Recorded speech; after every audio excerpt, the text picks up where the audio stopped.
Bonjour et bienvenue sur cette vidéo sur les vins de Cahors. Voici l'histoire du vin de Cahors. Le vin de Cahors possède une histoire riche et complexe, marquée par des événements significatifs qui ont façonné son développement au fil des siècles. Voici un résumé de ces points clés de cette histoire. Au 1er siècle, l'introduction de la viticulture par la Légion romaine avec la création de la ville d'Ivona Cadiurocorum, Cahors. Au 7e siècle, les vins de Cahors commencent à être exportés vers l'Angleterre et le reste de l'Europe, gagnant en popularité. Puis, au Moyen Âge, appelé vin noir, il est très apprécié, notamment par la noblesse, utilisé comme vin d'apparat en Russie. En 1776, l'abolition du privilège bordelais permet aux vins de Cahors d'accéder librement au port de Bordeaux. Au XIXe siècle, le phylloxéra décime le vignoble, réduisant sa superficie et provoquant un exode rural. Puis, en 1947, la création de la cave coopérative des Côtes-d'Olt pour relancer la production viticole. Et en 1971, obtention de l'appellation d'origine contrôlée, l'AOC, marquant un retour en force du vignoble. Les vignobles de Cahors s'étendent le long de la vallée du Lot, entre Cahors et Sauturac, sur environ 50 km. Sa superficie couvre environ 4500 hectares, dont 3300 hectares sont classés en AOP.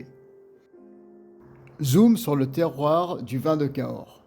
Le vin de Cahors, principalement élaboré à partir du cépage Malbec, est reconnu pour sa richesse et sa complexité.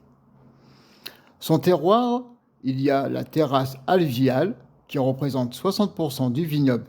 Ces terrasses, elles sont formées par des dépôts de sédiments le long du Lot.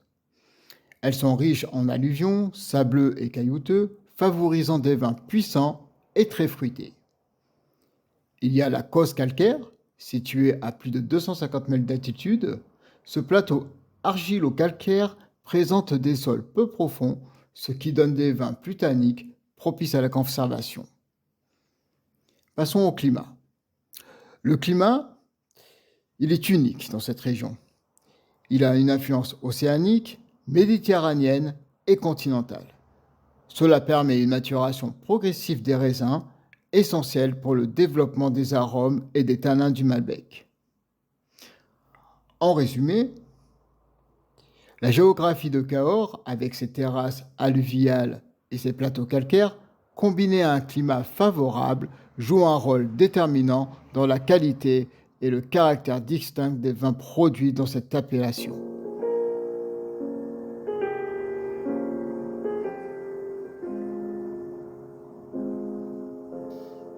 Il y a plusieurs cépages pour les vins de Cahors. Le principal cépage est le Malbec. Le Malbec représente 70% de l'assemblage des vins de Cahors. Ce cépage donne au vin sa couleur intense, ses tanins puissants et ses arômes de fruits noirs, comme le cassis et la mûre, et des arômes d'épices. C'est ce qui fait sa force et la complexité du vin.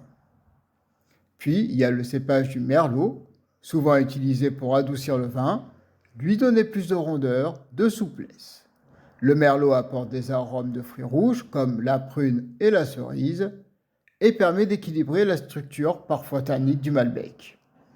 Puis, il y a le cépage Tana, un autre cépage typique du sud-ouest de la France qui apporte encore plus de structure de tanin et des arômes des fruits noirs et de la réglisse. Il est souvent utilisé dans les assemblages pour ajouter de la puissance au vin, mais de façon plus rare que le Merlot. La fabrication du vin de Cahors, célèbre pour son cépage Malbec, suit un processus traditionnel et rigoureux. Voici les étapes principales. La première est la vendange. Les raisins sont récoltés à la main ou à la machine, généralement en septembre ou en octobre, lorsque les raisins ont atteint une maturité optimale. Puis, il y a l'éraflage et le foulage.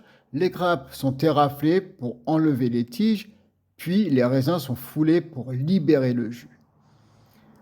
Ensuite, il y a la fermentation. Le mou, mélange de jus, peau et pépins, est mis en cuve pour fermenter. Cette étape dure environ 10 à 30 jours. pendant laquelle les levures transforment les sucres en alcool. La température est contrôlée pour préserver les arômes. Il y a l'étape de la macération. Pendant la fermentation, la macération permet d'extraire les tanins, la couleur et les arômes de la peau de raisin. Pour le Cahors, cette étape est cruciale pour obtenir la couleur sombre et les tanins puissants caractéristiques du vin. Puis, il y a l'étape du pressurage. Après la fermentation, le vin est séparé des peaux et des pépins par pressurage. Le vin de goutte, issu de la cuve, et le vin de presse, issu du pressurage, peuvent être assemblés selon le style souhaité. Puis, il y a l'élevage. Le vin est ensuite élevé en cuve ou en fût de chêne pendant plusieurs mois à plusieurs années. Cette étape permet au vin de s'affiner et de développer des arômes complexes.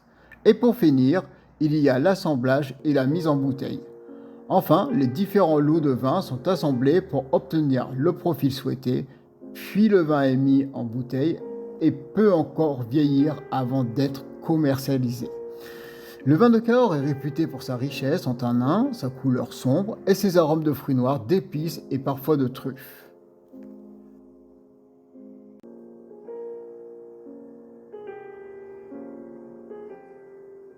Voici la présentation du vin de Cahors et de ses domaines. Ces domaines produisent des vins variés, mais tous partagent la typicité de Cahors, des vins puissants, souvent à base de Malbec avec un bon potentiel de garde. Comme vous pouvez constater sur le tableau, le Mas d'Alpérier est constitué de Malbec et de Jurançon noir. Le Jurançon noir est un cépage oublié, c'est un cépage ancien. Donc le vigneron a décidé de mettre un cépage en place ancien pour donner un vin naturel et authentique. Dans ce tableau, vous aurez le nom des domaines, les cépages principaux, les styles de vin, les AOC et la particularité des vins. Voici quelques idées d'accords pour sublimer ces vins. Avec les viandes rouges et gibier, comme la côte de bœuf, le magret de canard, ou le faisan, ou le chevreuil, eh bien, la richesse des tanins du Cahors se marie à merveille avec la texture et le goût prononcé des viandes rouges et gibier, adoucissant les tanins et apportant une belle harmonie. Avec les plats en sauce, comme le cassoulet, le confit de canard, la daube de bœuf ou le civet de lièvre, la puissance du vin de Cahors s'équilibre avec les saveurs complexes et grasses des plats en sauce, offrant un bel équilibre entre les tanins et les graisses du plat. Avec les fromages affinés, comme le Roquefort, le Cantal vieux ou le Bleu d'Auvergne, le vin de Cahors, avec leurs arômes de fruits rouges et leur structure tannique, contraste agréablement avec les fromages puissants et crémeux, créant une belle balance en bouche. Avec les plats épicés comme la tagine ou certaines épices, cannelle, cumin, et la cuisine mexicaine, épicée modérément, eh bien, les accords avec le côté épicé et parfois légèrement sucré de ces plats s'accordent très bien avec les arômes du fruit noir et d'épices du Cahors qui vient adoucir la chaleur des épices. Et les vins de Cahors s'accordent très bien avec le chocolat noir, comme le fondant au chocolat, la ganache ou la mousse au chocolat.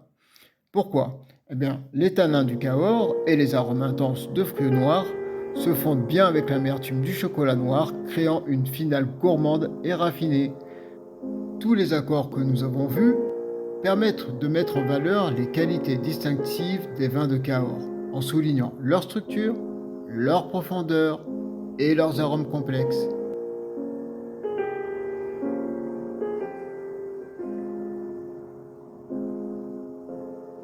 En conclusion, le vin rouge de Cahors a un cépage dominant, le Malbec. Sa couleur est rouge profonde, avec des arômes complexes comme les fruits noirs, les épices et la réglisse.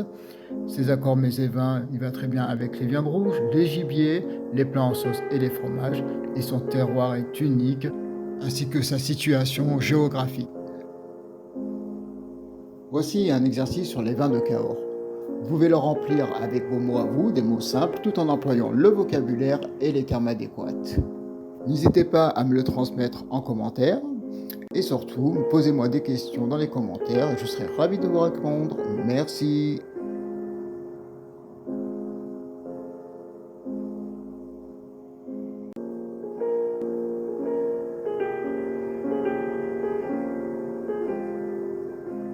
Merci d'avoir regardé cette vidéo et je vous dis à très bientôt.